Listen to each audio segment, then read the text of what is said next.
In 1903, the Wright brothers invented the airplane.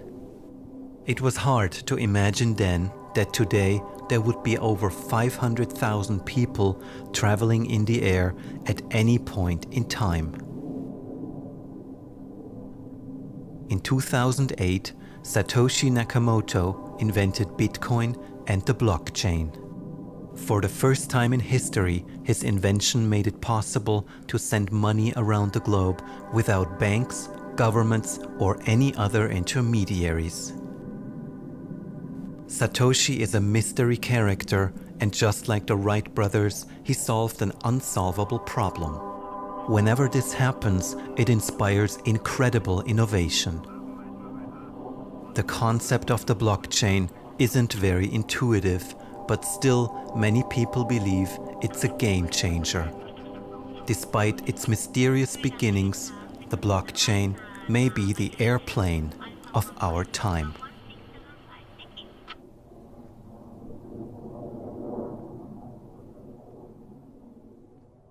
I found out about blockchain first, as most people around that time were, through Bitcoin.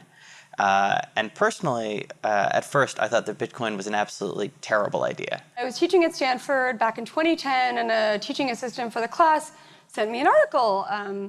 She said, oh, there's this really cool thing. It's open source money. And I remember thinking, open source money, isn't that cool? But it'll probably never work. I did what most people do the first moment they are exposed to Bitcoin. I discounted it. I thought this was silly internet money. You could mine it. It's like a golden goose. And it took me about a year to really re-explore the technology. And so by 2012, I did what I tell most people to do today, is turn off your phone, lock your door, and study this technology for a day. It's the best advice I could give. I was on a sabbatical from work and decided I'd take a year off, live off some savings, figure out what I want to do. It was there that I discovered this little orange icon with a bee in the middle. I said, what is this strange thing? So I started looking, okay, Bitcoin, interesting. That was about 2012, 2013. And I haven't left the space since. I've just continued further and further down the blockchain rabbit hole, if you will. And I've been pleasantly surprised and had no reason to crawl my way back out and find another technology. There's a point at which it's almost like you can't stop. It just gets so interesting, and you're so fascinated by it, and you just want to learn more and more and more. And even, by the way, to this day, it's almost, there are new developments. There are new ways of solving problems, new approaches, and it's very exciting to be in this world. It feels really exciting to be involved in blockchain.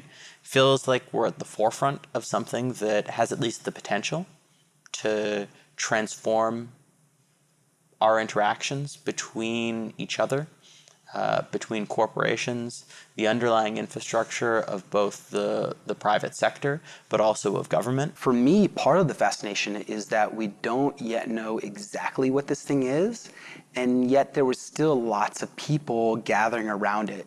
And I thought of it as like, a space rock that crashed on Earth, right? You'd have a bunch of people that gather around, and they're all pointing, what is this thing? And you don't really know what it is, but it's still very interesting.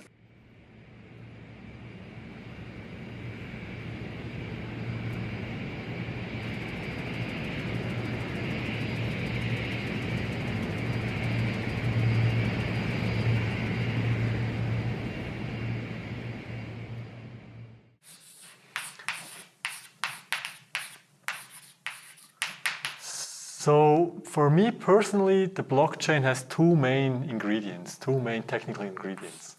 So one ingredient is cryptography. And when I say cryptography, I really mean asymmetric cryptography. And the other ingredient is so-called distributed systems. But these are the two main things. If you understand these two things, then basically you understand all the technical details of blockchain or Bitcoin, for that matter. You have the ability to create records that are indelible. You have the ability to transfer value by making updates to those records.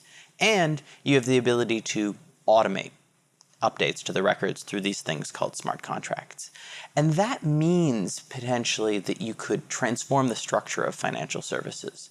Today, there are all sorts of institutions that exist to maintain sets of records, to be a trusted third party is the industry parlance for it.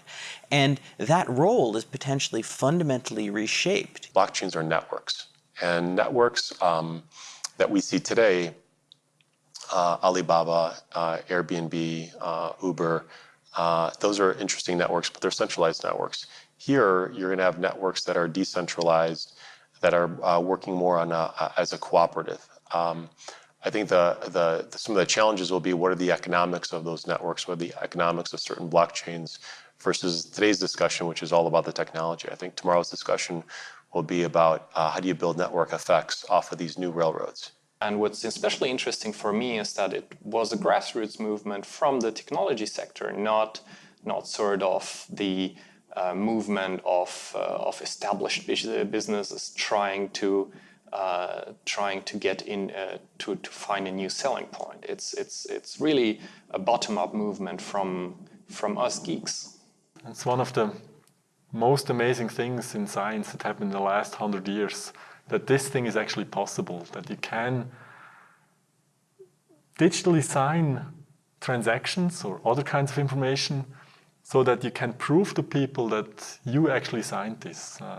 It's much more secure than these, curvy, wriggly signatures we usually use in our everyday life. And it probably will replace those things soon enough.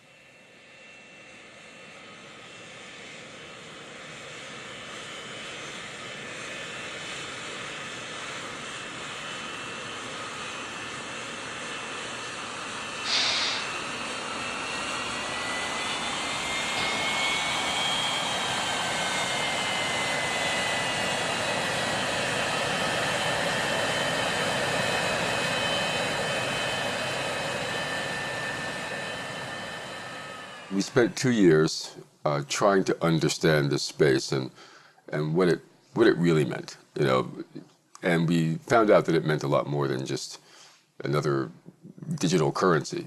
It actually, as the blockchain became more influential in our thinking, we began to realize that it was a profound shift in how the internet could be used to create new forms of value, and how it could be used to enfranchise, and include people in global finance. We've had the internet for years now, and on the internet, still nobody knows whether you're a dog or not. Identity fraud is completely out of control, data breach. So, the area where we need some new thinking is in the sort of in the identity space. And so maybe the technology brings something new into that space. And we need it fairly quickly, because we haven't fixed the identity problem for people, but we're about to put 10 billion, trillion, gazillion things on the internet. We can have a trust relationship without really having ever met each other or having done business at all with each other. I think that's fundamental, one of the fundamental things. Security is another. Blockchains are military-grade cryptology, and they've never been cracked. It isn't, when you hear about hackers, stealing Bitcoin or whatever, they're not stealing from the blockchain itself. They are stealing at the point of entry, at the wallet level or at the browser level, and they intercept those messages. But the blockchain itself is very secure. The Internet of Things will probably be the best test case for a lot of blockchain technology. Because if we're going to have millions or billions or trillions of internet-enabled devices doing everything from driving us around to managing our affairs to monitoring our health, they're going to need a way to move and store and manage value and data that has value in a way that's secure and private. And right now we don't have that. And I'm concerned about the ubiquity of data and how it flows in and through internet-connected devices. I think with a value platform like blockchain, we can at least address some of these problems and maybe even create new opportunities.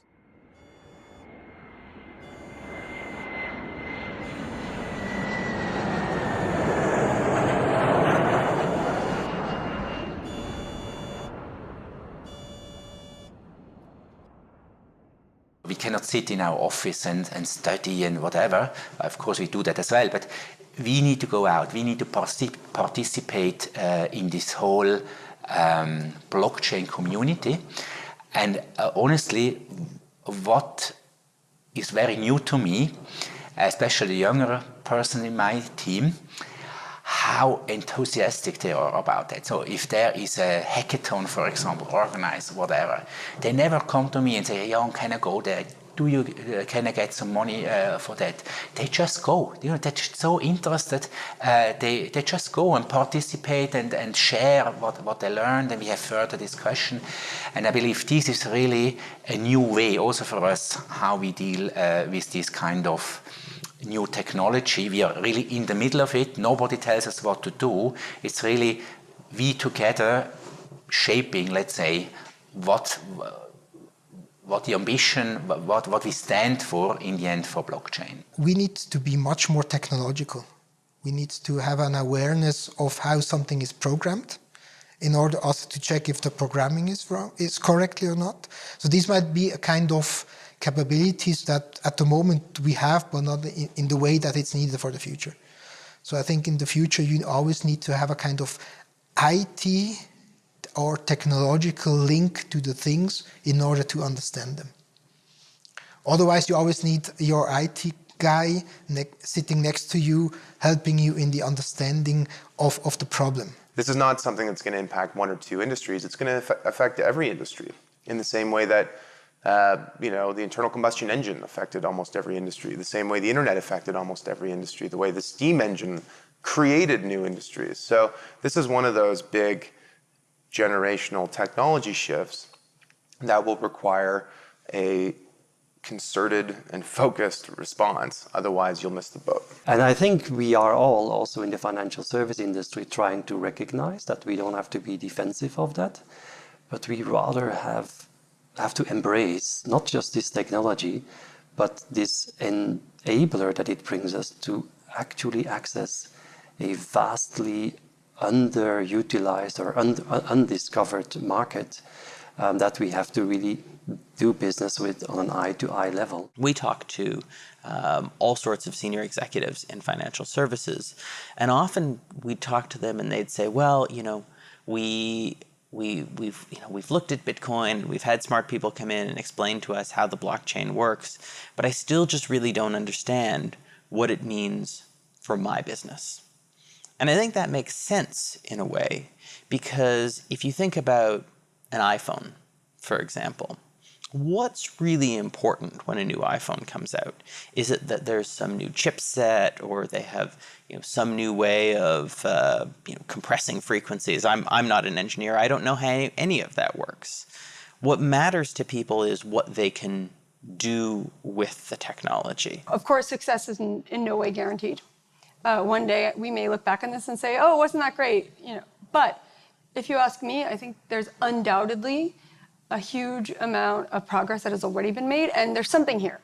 I find it hard to believe that I'm going to look back in 10 or 20 years and say, oh, none of this ended up happening, because we're really seeing a new way of transacting value on the internet.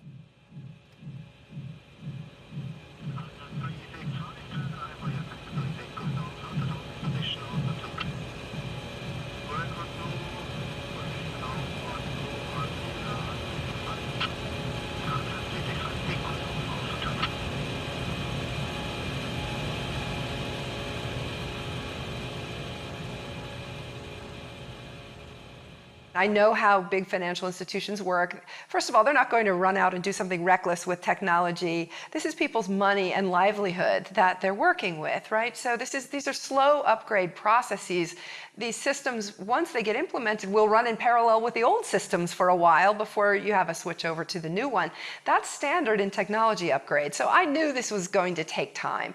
But yes, sure, there are antagonists. There are players who are threatened by their business model. It's the AT&T, Verizon, Kodak analogy again. Their business model is threatened by this. And of course, they're going to do things to try to slow down and water down the transformational networks that are being developed. And so there's a game theory approach to how the technology is being rolled out in the markets, for sure.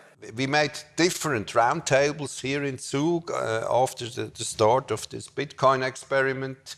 And for example, we invited banks which are living here in Zug, people from Zug, bankers from Zug, and we tried to connect them with people of the Zug crypto valley. And okay, they have been talking together, but these bankers were not so very happy. Okay, they said there are different things with law, and it's not so easy for us. But it's also a question of attitude. I think it's the same thing as for our city, for our administration. The banks have to get ready.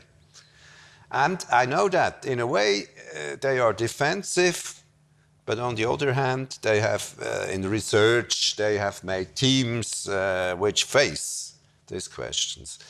And maybe they are waiting a little bit now, but they can't deny it, I'm sure. I think there's going to be a lot of disruption, a lot of revolution with respect to blockchain-based technologies. And what that's going to drive is not necessarily banks worrying about other banks being competitors. What banks worry about is the bank of one. You know, the next generation of a banking network that's resident on a phone, that's decentralized, that's distributed, and is based on a digital token, a digital asset that's not necessarily issued by a bank or a government or anybody else. So it creates all these different permutations and opportunities, not only for enterprises and governments, but also for society. We see a lot of examples of banks and consulting companies and other big four audit firms talking about how they can strip cost out of the business of, I don't know, trading in public markets or, whatever it might be. But if you take the example of public markets, how can you cut cost out of a market that doesn't exist in the future? What if the trading of securities happens peer-to-peer in the marketplace that doesn't have the traditional intermediaries of exchanges and brokers and agents and escrow agents and clearinghouses and all these other parties that we rely on? That's the cost you're cutting out, but what if the market can function without them? So the important thing for big leaders of big companies is not just to think about cost, but also to think strategically. What can this technology enable me to do that I wasn't able to do in the past? I think it's going to take a long time for it to weave its way into the system. It may take a normal tech upgrade cycle for it to fully weave its way into the system, but I've said publicly, I think within 20 years, that financial services will be just software. And the smart contracts technology in particular is going to automate a lot of the things that institutions and people handle today.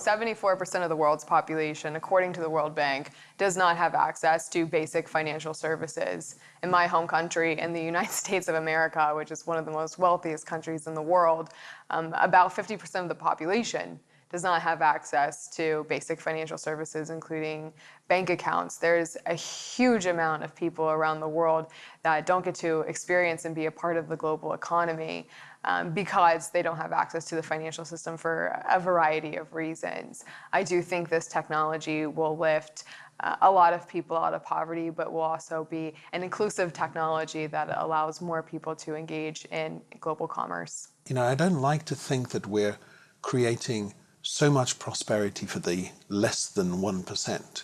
I like to think of purpose-led businesses. And by the way, that's the trick, I think, for large corporations, is to understand that the cost efficiencies of embracing this new technology will potentially widen their accessible markets at a cost that's reasonable.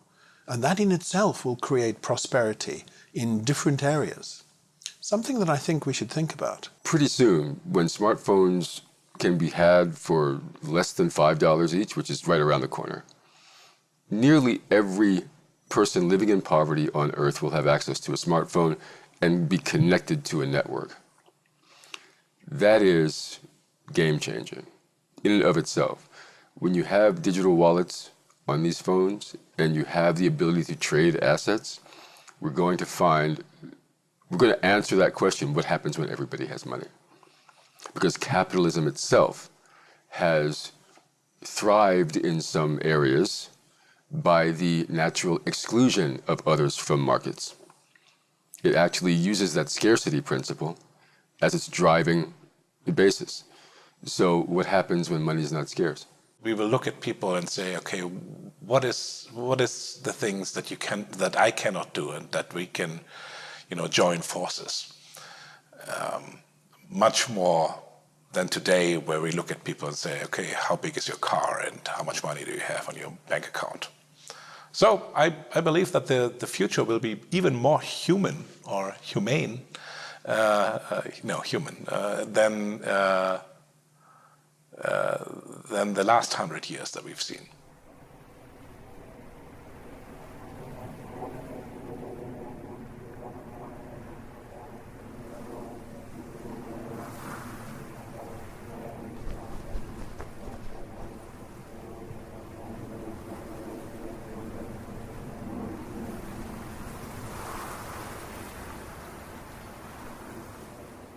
So I don't think blockchain is a revolution. I think it has been done forever, like for 40 years, which is really forever in computer science in my domain. So both parts, both ingredients, the security and the distributed systems have been around since the 70s, basically, since the early 70s. And this is not a revolution. But the revolution, in some sense, or the evolution is that that jobs will change. That's something I believe in, that jobs will be, digitized in some sense. Computers will do a lot of the manual labor that we still see in this kind of service domains today. It's called the fourth technological revolution, and I think we are at the beginning of such a revolution just now, and that's why we don't close the eyes. And some people say, okay, there will be much trouble, people will lose their work and everything, jobless people. And I'm sure it will happen, but it's better we face it than we deny it. Offshore working or automation or robots, are they threatening our work? And it's a real life question when your own son, who's prepared to go to get an advanced education, asking you that question. And I concluded that yes, I do have a genuine answer, that it's not threatening. It is forcing us to think a little bit different, but if we do it smarter, we actually give also the next generation a great new opportunity to actually reinvent why they get up every morning and why they go to work, and make sure they really make best use of the degree they studied for and the things they really want to do in life. I want to make the world better, just better. Okay, and whatever my measure of better is, or yours, is what might be valued by society. But the other thing is this wonderful opportunity to create a little bit of prosperity, because what prosperity offers you is independence. We don't have to have people who are living in squalor and simply, fighting for a handful of rice every day. There's too much. There's too much in the world to live like that anymore. And I think that certain countries, I think even certain corporations are beginning to understand that. And certainly this movement, this blockchain movement, is the technology underpinning, the technology part of that mindset which exists offline as well. The idea is out, and if it's not being realized here, it may be realized there, or even in the internet, uncontrollable. So Bitcoin is here. Bitcoin is here to stay, and it will become bigger and bigger, as the blockchain, of course, as cryptocurrencies, as the possibilities which are connected to the blockchain and cryptocurrencies. That's out of the box, and the whole system does not need any government. It exists it works. It's like a computer network surrounding the world. And you can say, okay, we don't want to be part of it. So be it. It's here, and it won't go away.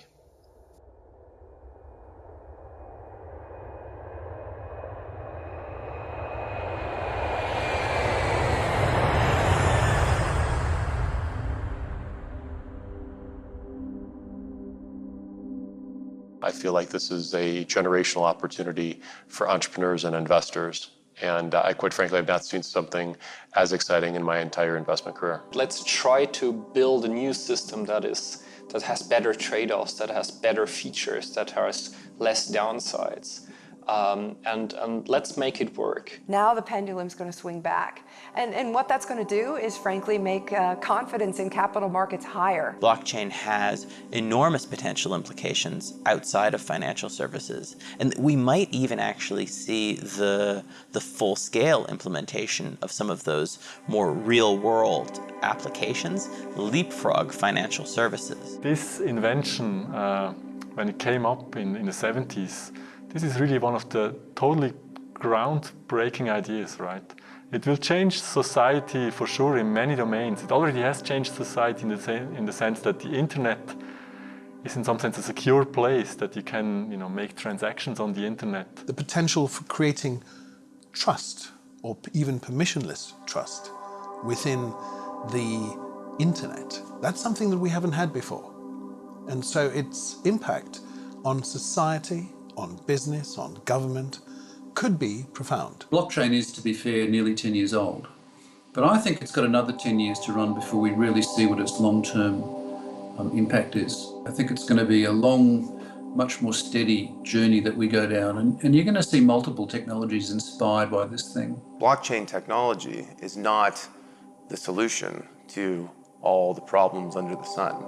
And I think as it matures, we will begin to see its potential benefits, but also its limitations. You can deny it or you can face it.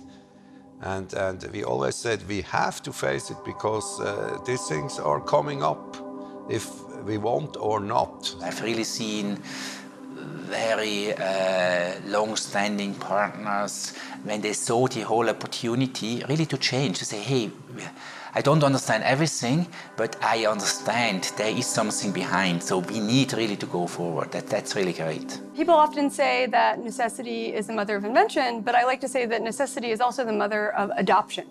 Because if there's a real use case that people need a technology for, well, they'll start using it. I started with Commodore, we had Atari, we had Apple. At some point in time, Windows came, and everybody just started to use Windows without asking what is the code behind it? What is the code behind moving the mouse? We have a whole lot of possibilities. Everything will change. It's like, in my opinion, the possibilities are endless, and it reminds me a little bit of the situation as if we all of a sudden have two huge inventions or three inventions in one moment. We actually are living a very interesting window of opportunity, and I'm surely very, very excited to fully embrace that.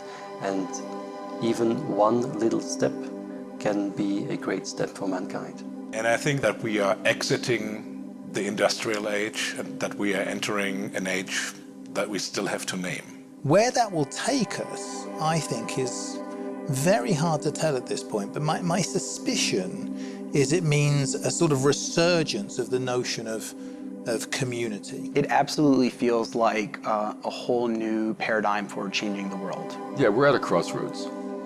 We're at a crossroads here. We have the wherewithal now to create technology that would actually help the entire human race. The question is, will we do it? But we can do it now. There's so much innovation that blockchain technology has spurred all throughout the world, and I have absolutely no doubt in my mind that this technology is going to affect everybody. I would say in 10, 20 years time frame, there won't be a human being whose life is not impacted by this technology.